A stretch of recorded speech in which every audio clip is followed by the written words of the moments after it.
Welcome to my new video. ഇന്ന് നമ്മൾ പഠിക്കുന്ന ക്ലാസ് 6 ഹിസ്റ്ററിയുടെ 6th chapter new questions and ideas എന്ന് പറയുന്ന ലെസണാണ്. ഈ ലെസണിൽ നമ്മൾ ബുദ്ധിസം ജൈനിസം എന്ന രണ്ട് റിലീജിയസ് കോൺസെപ്റ്റ്സ് ആണ് പഠിക്കുന്നത്. നമുക്ക് ലെസണിലേക്ക് പോകാം. അപ്പം അതിന് തൊട്ട് മുമ്പ് നിങ്ങളെല്ലാവരും വീഡിയോ ഒന്ന് ലൈക്ക് ചെയ്തേക്കണം. ഒപ്പം തന്നെ ചാനൽ സബ്സ്ക്രൈബ് ചെയ്യാതെ ആരെങ്കിലും കാണുന്നുണ്ടെങ്കിൽ ചാനൽ ഒന്ന് സബ്സ്ക്രൈബ് ചെയ്തേക്കണം കേട്ടോ. ലെസണിലേക്ക് പോകാം. Anagha school trip. അനഘയുടെ സ്കൂൾ ട്രിപ്പ്, ഒരു ടൂർ പോവുകയാണല്ലേ Anagha. This was the first time Anagha was going on a school trip. They boarded the train from Pune in Maharashtra late at night to go all the way to Varanasi in Uttar Pradesh. Her mother, who came to see her off at the station, taught the teacher to tell the children about Buddha and take them to see Sarnath as well.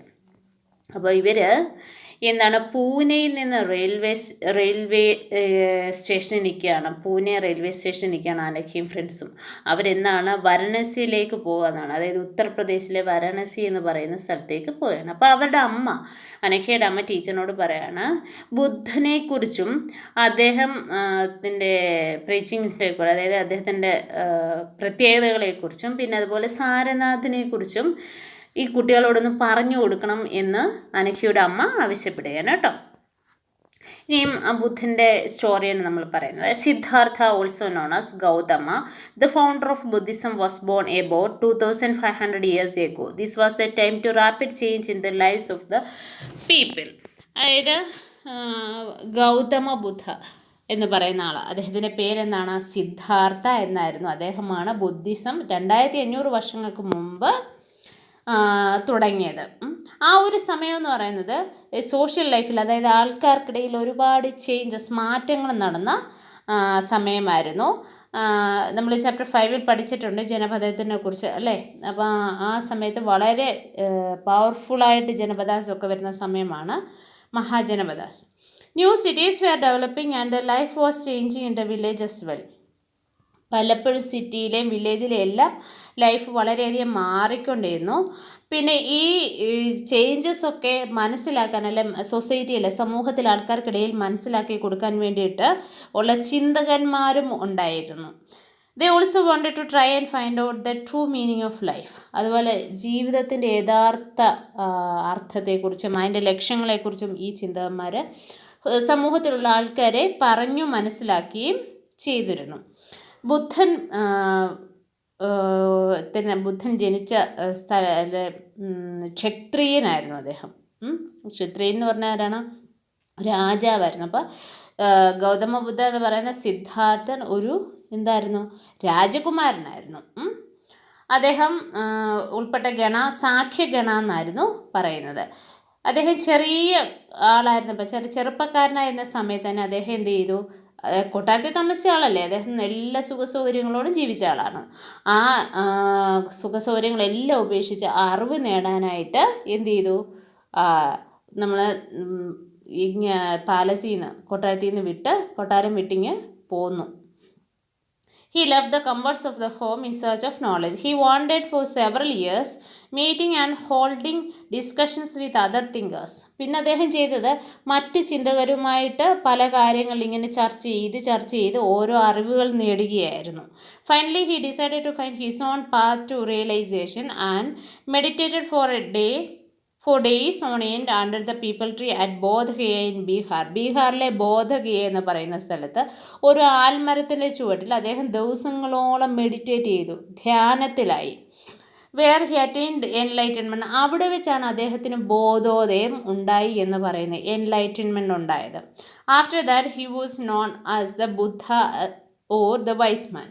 ഈ സിദ്ധാർത്ഥൻ എന്ന രാജകുമാരൻ ഈ എൻലൈറ്റ്മെൻറ്റിന് ശേഷമാണ് ബുദ്ധ എന്ന പേര് സ്വീകരിച്ചത്. അതായത് ബുദ്ധ എന്ന വാക്കിനർത്ഥം വൈസ് വൺ എന്നാണ്, ബുദ്ധിയുള്ള അല്ലെങ്കിൽ ജ്ഞാനമുള്ള ഒരാൾ എന്നർത്ഥം. He then went to the Sarnath near Varanasi, where he taught for the first time. He spent the rest of the traveling on the foot, going from place to place, teaching people till he passed away at കുഷ്നര. കുഷ്നര എന്ന് പറയുന്ന സ്ഥലത്താണ് അദ്ദേഹം മരിച്ചത്. അതായത് അദ്ദേഹം മരണപ്പെടുന്ന ദിവസം, അല്ലെ കുഷ്നരയിലെത്തി മരണപ്പെടുന്ന വരെ അദ്ദേഹം എന്താണ് ചെയ്തത്, ഇതുപോലെയുള്ള ആൾക്കാരെ സൊസൈറ്റിയിൽ ജീവിതത്തിൻ്റെ റിയലൈസേഷൻ, അതായത് ജീവിതത്തിൻ്റെ മീനിങ്ങുകൾ, ലൈഫിന് എന്താണ് ലക്ഷ്യമെന്ന് ആൾക്കാർക്ക് പറഞ്ഞു കൊടുക്കുകയായിരുന്നു ചെയ്തത്. അദ്ദേഹം വാരാണസിയിലാണ് ആദ്യം വാരാണസിയിലല്ലേ അനഘ പോകുന്നത്. അനഘ പോകുന്ന വാരാണസിക്ക് വളരെ അടുത്തുള്ള സ്ഥലമാണ് സാരനാഥം. സാരനാഥിലായിരുന്നു അദ്ദേഹം കൂടുതൽ സമയവും ആദ്യം സ്പെൻഡ് ചെയ്തത്. അപ്പം ലൈഫിൻ്റെ എൻഡിലാണ് അദ്ദേഹം കുഷിനരയിൽ വരുന്നത്. The Buddha taught for life in full of suffering and happiness. This is caused because we have cravings and desires. നമുക്ക് എപ്പോഴും എന്തിനെക്കുറിച്ചൊക്കെ എങ്കിലും നിരാശ അല്ലെ സന്തോഷമില്ലായ്മയാണ്. അതിന് കാരണം എന്ന് പറയുന്നത് നമ്മുടെ ആഗ്രഹങ്ങൾ, നമുക്കത് വേണം ഇത് വേണം, മറ്റുള്ളവർക്ക് ഉള്ളതിനേക്കാളിലെല്ലാം നമുക്ക് വേണം എന്നുള്ള ഒരു ആഗ്രഹം. Sometimes even if we get what we want, we are not satisfied and when even more. The Buddha described this as thirst or tanha. ആ ഒരു വേർഡ് വളരെ ഇമ്പോർട്ടൻ്റ് ആണ്, thirst or tanha എന്നുള്ളത്. അതായത് ബുദ്ധൻ്റെ അഭിപ്രായത്തിൽ നമുക്ക് ഇല്ല എന്നുള്ളതല്ല, നമുക്ക് എത്ര കിട്ടിയാലും തികയില്ല, നമുക്ക് കൂടുതൽ വേണം എന്നുള്ള അത്യാഗ്രഹം. അതായിരുന്നു നമ്മുടെ ലൈഫിനെയൊക്കെ ബാധിച്ചിരുന്ന സംഭവം, അല്ലെങ്കിൽ ബുദ്ധിമുട്ടിച്ചിരുന്നത് കാര്യം എന്നാണ് ബുദ്ധൻ്റെ അഭിപ്രായം. അദ്ദേഹം അതിനെ വിളിച്ചിരുന്ന പേര് തേഴ്സ്റ്റ് ഓർ തൻഹ എന്നാണ്. He taught that this constant craving could be removed by following moderation in everything. ഇനി നമ്മുടെ ഈ ചിന്തകളിൽ നിന്ന് മാറ്റാൻ എന്ത് ചെയ്യണം എന്നായിരുന്നു അദ്ദേഹം പറഞ്ഞത്. അതായത് എൻ്റെ കയ്യിൽ കിട്ടുന്നില്ല, ഞാൻ എന്തുണ്ടോ അല്ലെ എനിക്ക് എന്തുണ്ടോ അതുകൊണ്ട് തൃപ്തിപ്പെടുന്ന ഒരു രീതിയിലേക്ക് വന്നാൽ നമുക്ക് ഈ അൺഹാപ്പിനെസ് ഒഴിവാക്കാമെന്നാണ് ബുദ്ധൻ പറഞ്ഞത്. He also taught people to be kind and to respect the lives of others, including, and he believed that results of our actions, karma, whether good or bad, affect us both in life and the next. The Buddha taught in the language of the ordinary people, Prakrit, so that everybody could understand the message. ഇനി നമ്മൾ വേദാസ് പഠിച്ചപ്പോൾ വേദാസ് മൊത്തം സംസ്കൃതത്തിലായിരുന്നു. അപ്പോൾ സംസ്കൃതത്തിൽ വേദങ്ങൾ പഠിച്ചിരുന്നു അല്ലെ പഠിപ്പിച്ചിരുന്നു എന്നൊക്കെ പറഞ്ഞാൽ അത് സാധാരണപ്പെട്ട ആൾക്കാരെ സംബന്ധിച്ച് സംസ്കൃതം അറിയത്തില്ലായിരുന്നു.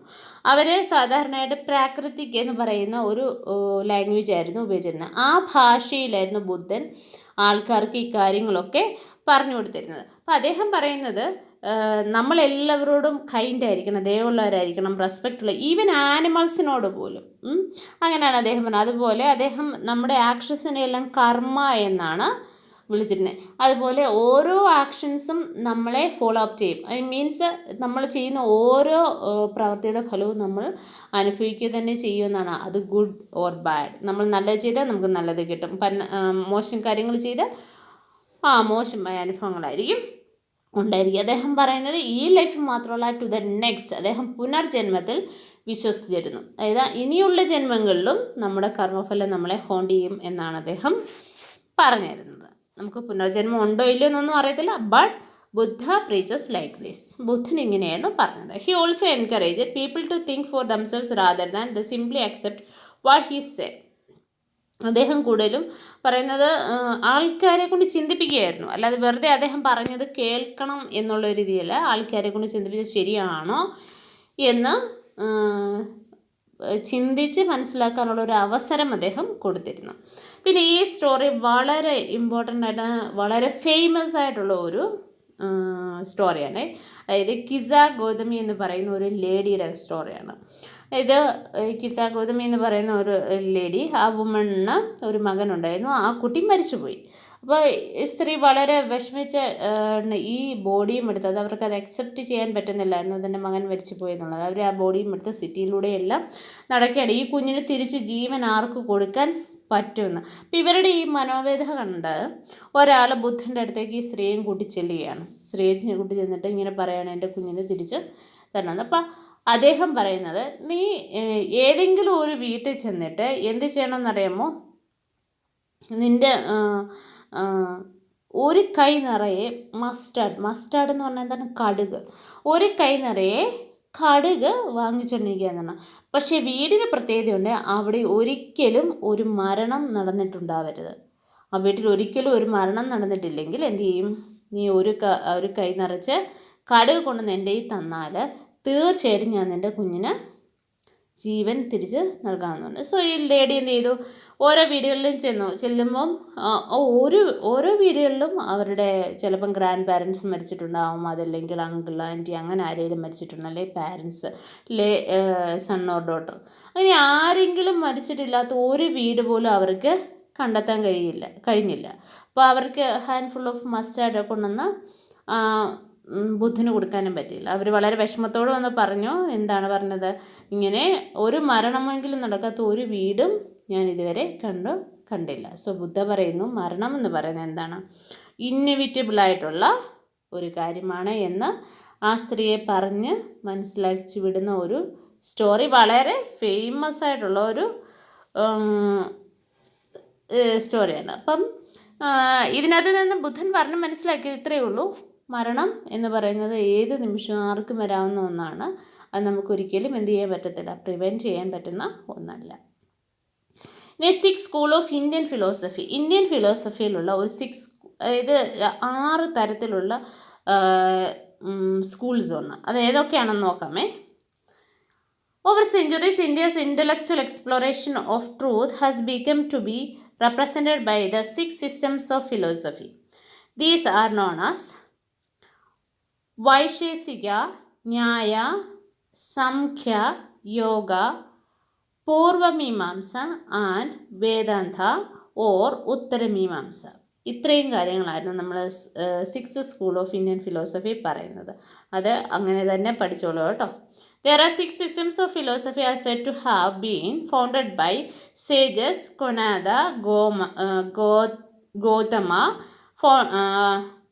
and Kapila, Patanjali, Jaimini and Vyasa respectively. ഇവർ ഓരോരുത്തരുമാണ്. അപ്പം ഈ ഓരോന്നും ഏതാണ്, വൈശേഷിക എന്ന് പറയുന്ന ആരാണ് ഉണ്ടാക്കി, കോനാദ് എന്ന് പറയുന്ന സേജസ് ആണ്. അപ്പം ഈ സന്യാസിമാരാണ് ഈ 6 സിസ്റ്റം ഓഫ് ഫിലോസഫി ഈ ഇന്ത്യയിൽ പ്രീച്ച് ചെയ്തത് അല്ലെ ഉണ്ടാക്കിയത്. These philosophies will guide scholarly discourse in the country.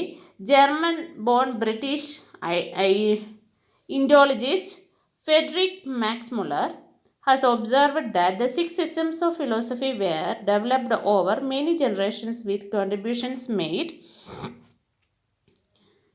by individual thinkers. However, today we find an underlying harmony in their understanding of truth, although they seem distinct from each other. ഈ school of ഫിലോസഫിയെക്കുറിച്ച് നമുക്ക് കൂടുതലൊന്നും അറിഞ്ഞിരിക്കേണ്ട കാര്യമില്ല. ഈ school of philosophy Friedrich Max Muller എന്ന് പറയുന്ന ഒരു ബ്രിട്ടീഷ് ഇൻഡോളജിസ്റ്റ് ഉണ്ട്. അദ്ദേഹം ഇതിനെക്കുറിച്ച് പറഞ്ഞിട്ടുണ്ട്. ഈ നമ്മുടെ ഈ 6 ഫിലോസഫിയെക്കുറിച്ച് പറഞ്ഞിട്ടുണ്ട്. ഇത് വളരെ എന്താ പറയുന്നത്, ഫേമസ് ആയിട്ടുള്ള ഫിലോസഫീസാണ്. നമ്മൾ ആ ഫിലോസഫിയെക്കുറിച്ച് കൂടുതൽ പറയുന്നില്ല കേട്ടോ. നമ്മൾ ഉപനിഷത്തിലേക്ക് പോവാണ്. Around the time, various other thinkers were trying to find answers of philosophical questions. Some of them wanted to know about the life after death. Others wanted to know the sacrifices should be performed. Many of these thinkers felt that there was something permanent in the universe that would be lost even after death.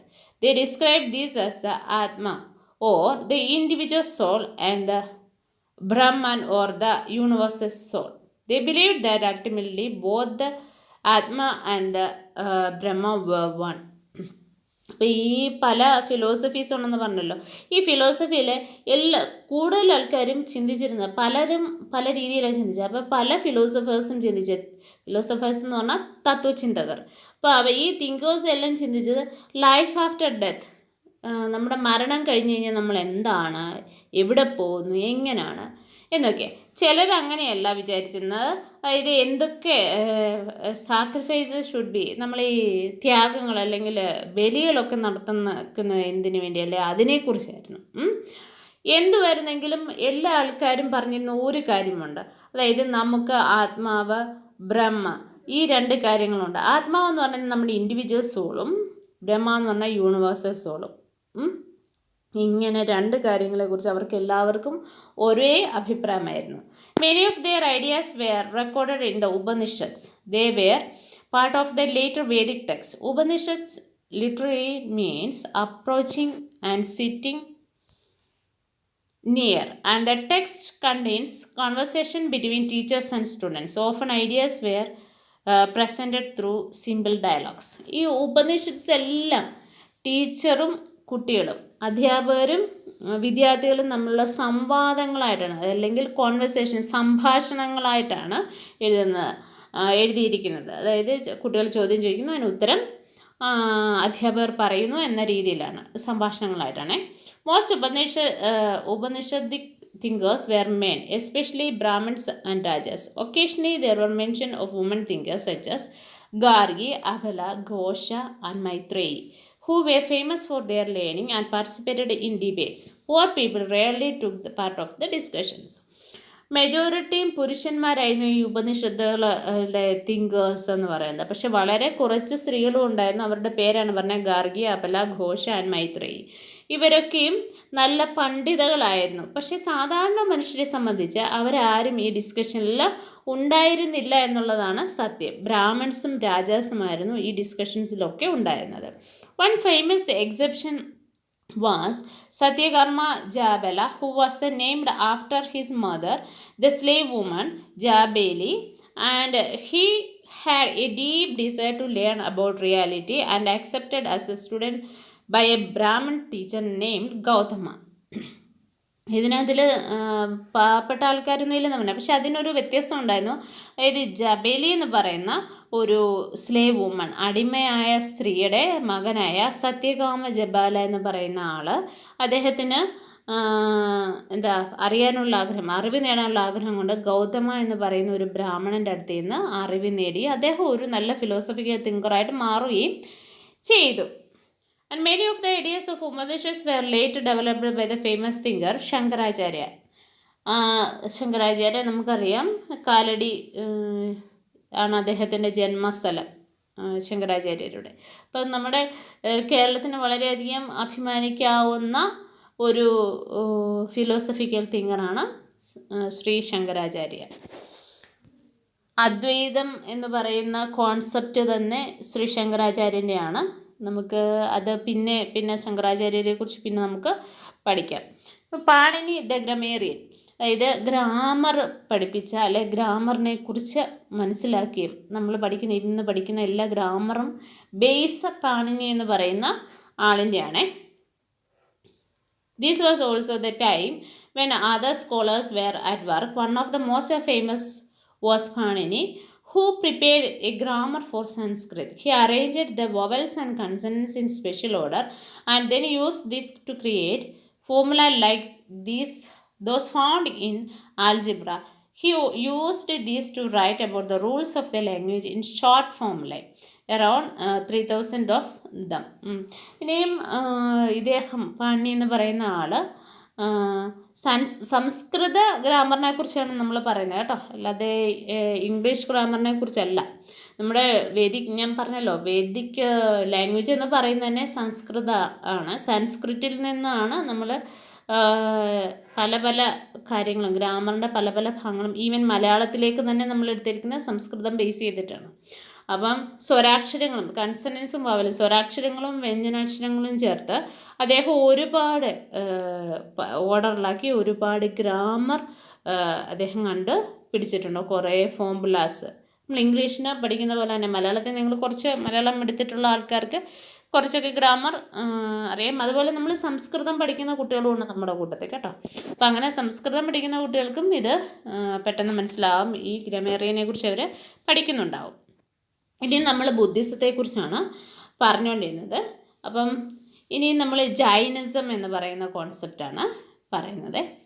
Jainism, the last and 24th tirthankara of the Jainas, Vardhamana Mahavira, also spread his message around the time, that is 2500 years ago. He was a Kshatriya prince of Lichavis, a group that was a part of Vaji Sangha, which was read in chapter 5. At the age of 30, he left home and went to live in forest. For 12 years, he led a hard and lonely life, at the end of which he attained enlightenment. Like Buddha, ഈ വർദ്ധമാന മഹാവീര എന്ന് പറയുന്ന 24ാമത്തെ തീർത്ഥങ്കരനാണ് ജൈനസത്തിൽ. That means 23 പേര് വർദ്ധമാന മഹാവീരന് മുന്നേ ഉണ്ടായിരുന്നു എന്നാണ് അർത്ഥം. ജൈനമതത്തിലെ 24ാമത്തെ തീർത്ഥങ്കരനായിരുന്നു ആര്? വർദ്ധമാന മഹാവീര. അദ്ദേഹവും ഒരു രാജകുമാരനായിരുന്നു. ഇതുപോലെ ബുദ്ധനെ പോലെ തന്നെ വീട് വിട്ടിറങ്ങുകയും 12 വർഷത്തെ കാട്ടിലെ തനിച്ച് താമസിച്ചു. അതിനുശേഷം അദ്ദേഹത്തിന് ഇതുപോലെ എൻലൈറ്റൻമെൻറ്റ്, ബോധോദയം ഉണ്ടാകുകയും ചെയ്തു. He taught a simple doctrine. Men and women who wish to know the truth must leave their homes. They must follow very strict the rules of ahimsa, which means not hurt or killing living beings, all beings. And Mahavira longed to lead to all living life is dear. Ordinary people could understand the teaching of Mahavira and his followers because they used Prakritik. ഇനിയും ബുദ്ധൻ ചെയ്ത പോലെ തന്നെ വർദ്ധമാന മഹാവീരനും ചെയ്തത് പ്രാകൃതിക്കിലുള്ള, അതായത് local ലാംഗ്വേജിലായിരുന്നു എല്ലാ ആൾക്കാർക്കും പറഞ്ഞു കൊടുത്തിരുന്നത്. അതുകൊണ്ട് എല്ലാ ആൾക്കാർക്കും ഇത് മനസ്സിലാവുമായിരുന്നു. അദ്ദേഹം പറഞ്ഞിരുന്ന ഒരു കാര്യമേ ഉള്ളൂ. ഒന്നാമത്, നിങ്ങൾക്ക് അറിവ് നേടണമെന്നുണ്ടെങ്കിൽ നിങ്ങളുടെ വീട് വിട്ട് ഇറങ്ങുക. അതാണ് ഒന്നാമത്തെ കോൺസെപ്റ്റ് പറയുന്നത്. പിന്നെ പറയുന്നത് അഹിംസ, ഒന്നിനെയും കൊല്ലരുത്. നമ്മൾ ഒന്നിനെയും കൊല്ലാതിരുന്നാൽ നമ്മൾ നമ്മുടെ ജീവിതത്തെ വളരെയധികം സ്നേഹിക്കുന്നുണ്ട് എങ്കിൽ തീർച്ചയായിട്ടും മറ്റുള്ളവരുടെ ലൈഫ് നമുക്ക് വളരെ പ്രിയപ്പെട്ടതായിരിക്കണം. These were several forms of Prakrit used in the different part of the country and named after the regions in which they used. Example, Prakritik spoken in Magadha was known as Magadhi. ഇനിയും ഈ പ്രാകൃതിക് language ആണെങ്കിലും പല സ്ഥലങ്ങളിൽ അതിന് പല പേരായിരുന്നു. മഗധ എന്ന് പറയുന്ന സ്ഥലത്താണ് ഉള്ള പ്രാകൃതിക് ലാംഗ്വേജ് നമ്മൾ മഗധി എന്നായിരുന്നു പറഞ്ഞുകൊണ്ടിരുന്നത്. Followers of Mahavira who were known as Jainas and had to lead very simple life begging food. They had to be absolutely honest and were especially asked not to steal. Also, they had to observe celibacy and men had to give up everything including their clothes. അതായത് ഈ ജൈനമതത്തിൻ്റെ ഒരു വലിയ പ്രത്യേകത എന്ന് പറയുന്നത്, അല്ലെങ്കിൽ നമുക്ക് വിശ്വസിക്കാൻ ബുദ്ധിമുട്ടുള്ള, അവർ പുരുഷന്മാർ, ജൈന സന്യാസിമാർ ഡ്രസ്സ് പോലും ഉപയോഗിക്കത്തില്ലായിരുന്നു. അവർ വളരെ ഹോണസ്റ്റ് ആയിട്ടുള്ള ആൾക്കാരായിരുന്നു. ഒപ്പം തന്നെ അവർ ആഹാരം ഭിക്ഷ തേടുക, അതായത് ഓരോ വീട്ടിലും ചെന്ന് ഭിക്ഷ യാചിച്ചായിരുന്നു. അതിന് കിട്ടുന്നതുകൊണ്ടായിരുന്നു അവർ ആഹാരം കഴിച്ചിരുന്നത് പോലെ. Jaina, the word Jaina come from the ടെംജിന മീനിങ് കോൺക്വറർ. ഇനി ഈ ജൈന എന്ന വാക്കിനർത്ഥം കോൺക്വറർ എന്നാണ് കേട്ടോ. ഇനി അടുത്തത്, it was very difficult for most then men and women to follow these strict rules. Nonetheless thousands left their home to learn this new way of life. Many of them remained behind the supported to them become monks and providing them with food. ഇനി നമ്മൾ പറഞ്ഞു ഈ ജൈന എന്ന വാക്കിനർത്ഥം conquer എന്നാണ്. ഈ ജൈന മതത്തിൻ്റെ അർത്ഥം അപ്പോൾ എന്തുമായിരിക്കും? അവർ മനുഷ്യൻ്റെ മനസ്സുകളെ കീഴടക്കുക, കോൺകേഴ്സായിട്ട് മാറുന്നു എന്നുള്ള അർത്ഥത്തിലാണ് അത് പറയുന്നത്. ഇനി ഈ ഭയങ്കര സ്ട്രിക്റ്റ് റൂൾസ് ആയിരുന്നു കേട്ടോ ജൈനമതത്തിന്. ഈ ആൾക്കാർ ആദ്യമേ പറഞ്ഞാൽ നമ്മൾ വീട് വിട്ടൊക്കെയാണ് ഇറങ്ങുന്നത്. അപ്പം നമുക്ക് ഒരു തരത്തിലുള്ള സുഖ സൗകര്യങ്ങളും കിട്ടുന്നില്ല. പിന്നെന്താ, കൂടുതലും എന്താണ്, ഈ മങ്സ്, സന്യാസിമാരും സന്യാസിനിമാരും അങ്ങനെയായിരുന്നു അവർ ജീവിച്ചിരുന്നത്. സന്യാസിമാരും സന്യാസിനിമാരുമായിട്ടായിരുന്നേ. അപ്പോൾ ഈ വീട് വിട്ടിറങ്ങുന്ന ആൾക്കാർ, അല്ലെങ്കിൽ ജൈനമതം സ്വീകരിക്കുന്ന ആൾക്കാരും അവർക്കും ജീവിക്കാനും ബുദ്ധിമുട്ടുണ്ട്. അവരെ ഈ സന്യാസിമാരും സന്യാസിനിമാരുമായിരിക്കും സഹായിക്കുന്നത്. Jainism was supported mainly by traders. Farmers who had to kill insects to protect their crops found it more difficult to follow the rules. Over hundreds of years, Jainism spread to different parts of the North India and to Gujarat, Tamil Nadu and Karnataka. The teaching of Mahavira and his followers were transmitted orally for several centuries.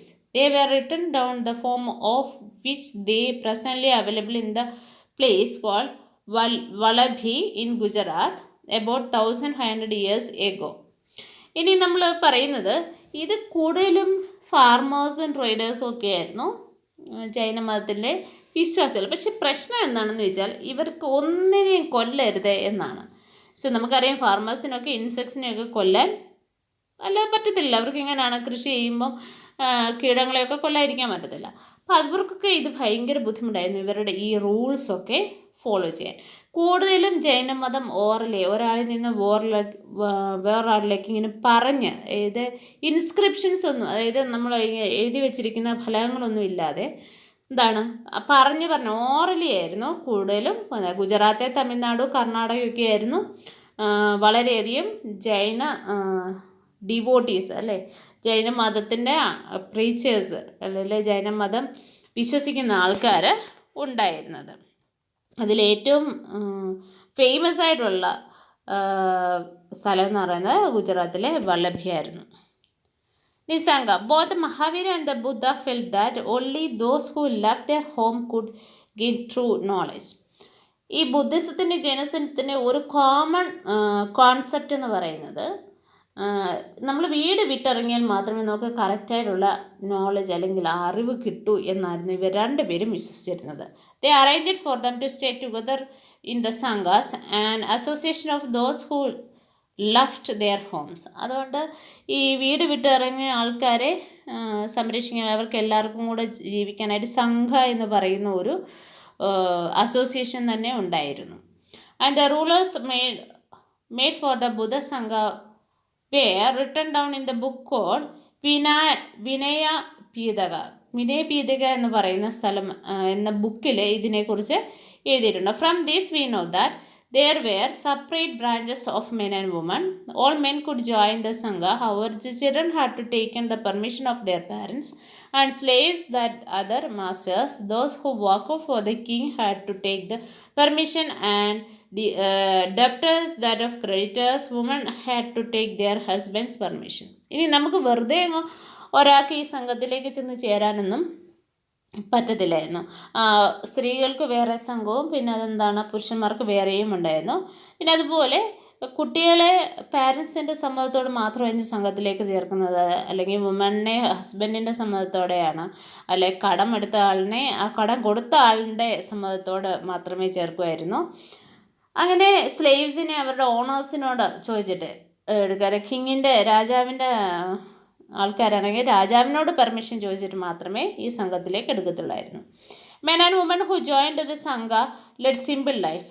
They meditated for most of their time and went to the cities and villages to beg for food during feast hours. That is why they were known as bhikshus and bhikshunis. ഇനി ഇവർ എങ്ങനെയാണ് ജീവിച്ചിരുന്നതെന്ന് ചോദിച്ചപ്പോൾ നമ്മൾ ജൈനമതത്തിനെ പറഞ്ഞില്ലേ beg ചെയ്തായിരുന്നു, അതുപോലെ തന്നെയാണ് ഇവർ ഇങ്ങനെ ബെഗ് ചെയ്തു ജീവിച്ചിരുന്നുകൊണ്ട് ഇവരെ പുരുഷന്മാരുടെ ഭിക്ഷൂസ് എന്നും സ്ത്രീകളെ ഭിക്ഷുണീസ് എന്നുമായിരുന്നു വിളിച്ചിരുന്നത്. അപ്പം ഇങ്ങനെ നമ്മൾ ഇവർ ഭിക്ഷ യാചിക്കുന്നുണ്ടെങ്കിലും ഇവരെന്തെങ്കിലും ജോലി ചെയ്യുന്നുണ്ട്. അവരെന്ത് ചെയ്യുന്നതെന്നറിയുമോ? They told others and helped one another. They also help meetings to settle and quarrels that took place within the sangha. And those who joined the Sangha included Brahmins, Kshatriyas, merchants, laborers, barbers, courtesans and slaves. Many of them wrote down the teachings of the Buddha. Some of them also composed beautiful poems describing their life in the Sangha. ഇനിയും പറയുന്നത് ഇവരിങ്ങനെ ഭിക്ഷ യാചിച്ച് ജീവിക്കുന്നുണ്ടെങ്കിലും ഇവർ ചെയ്തത് മറ്റുള്ളവർക്ക് പല കാര്യങ്ങളും പറഞ്ഞു കൊടുക്കുന്നുണ്ട്. ഒപ്പം തന്നെ അവർക്ക് സംഘത്തിലൊക്കെ ഉണ്ടാകുന്ന പഴക്കുകളൊക്കെ സെറ്റിൽ ചെയ്യുന്നത് ഈ ഭിക്ഷുക്കളും ഭിക്ഷുണീസുമായിരുന്നു. പിന്നെ ഇതിനകത്തിലേക്ക് വന്നത് എല്ലാ ആൾക്കാരും ബ്രാഹ്മണരെ, ക്ഷത്രിയരെ, മർച്ചൻസ് ഇവരെല്ലാം വരുമായിരുന്നു. അതുപോലെ ഇവർ ഈ ബുദ്ധനെ കുറിച്ച് ടീച്ചിങ്സ് എല്ലാം എഴുതി വെക്കുമായിരുന്നു. അദ്ദേഹത്തിനെ കൂടെ പദ്യങ്ങൾ പോയമൊക്കെ എഴുതുമായിരുന്നു. ഇതൊക്കെ ഇവർ ചെയ്തുകൊണ്ടിരിക്കുമായിരുന്നു. And viharas. The begin with both Jaina and Buddhist monks went from place to place throughout the year teaching people. The only time they stayed in one place was during the rainy season, when it was very difficult to travel. Then their supporters built temporary shelters for them in gardens, or they lived in natural caves in the hilly areas. ഇനി ഇവരിങ്ങനെ ഒരു സ്ഥലത്ത് നിന്ന് എപ്പോഴും ഇങ്ങനെ പോയിക്കൊണ്ടിരിക്കുക. അവരെവിടെയെങ്കിലും stay ചെയ്യുന്നെങ്കിൽ rainy സീസണിൽ മാത്രമാണ്. റെയിനി സീസണിൽ യാത്ര ചെയ്യാൻ ബുദ്ധിമുട്ടായതുകൊണ്ട് അവരെന്താ ചെയ്യുന്നത്, ആ സ്ഥലത്ത് ഇപ്പം നമ്മളൊരു സ്ഥലത്ത് ചെന്നപ്പോൾ റെയിൻ ആയെങ്കിൽ ആ സ്ഥലത്ത് കുറച്ച് നാൾ നിൽക്കും. അന്നേരം അങ്ങനെ നിൽക്കുന്ന സമയത്ത് ഗുഹകളിലോ അല്ലെങ്കിൽ ഏതെങ്കിലും ഒരു ഗാർഡനോട് ചേർന്ന് ഉള്ള ഭാഗത്തൊക്കെയാണ് താമസിക്കുന്നത്. As the time went on, many supporters of bhikshus and bhikshunis and they themselves felt the need for more permanent shelters, and so monasteries were built. These were called viharas. ഇനിയും കുറേ നാൾ കഴിഞ്ഞപ്പോൾ ആൾക്കാരുടെ എണ്ണമൊക്കെ കൂടി, അപ്പോൾ ഇവർക്ക് സ്ഥിരമായിട്ട് താമസിക്കാനുള്ള സ്ഥലം വേണമെന്ന്. അപ്പം അങ്ങനെയാണ് സന്യാസി മഠങ്ങളുണ്ടായത്. വിഹാരാസ് എന്നായിരുന്നു അതിനെ പറയുന്നത്. അവർ ബിൽഡിങ്ങുകൾ ഉണ്ടാക്കി. The earliest viharas were made of wood and then brick, and some were even the caves that were dug in the hills, especially in Western India. Western ഇന്ത്യയിൽ കൂടുതലും ഗുഹകളായിരുന്നു ഈ മൊണാസ്ട്രീസ് ആയിട്ട് ഉപയോഗിച്ചിരുന്നത്, സന്യാസി മഠങ്ങളായിട്ട് ഉപയോഗിച്ചിരുന്നത്. ചില വിഹാരാസൊക്കെ ബ്രിക്സ് കൊണ്ട് ഉണ്ടാക്കിയത്, ചിലത് വുഡ് കൊണ്ട് ഉണ്ടാക്കിയായിരുന്നു.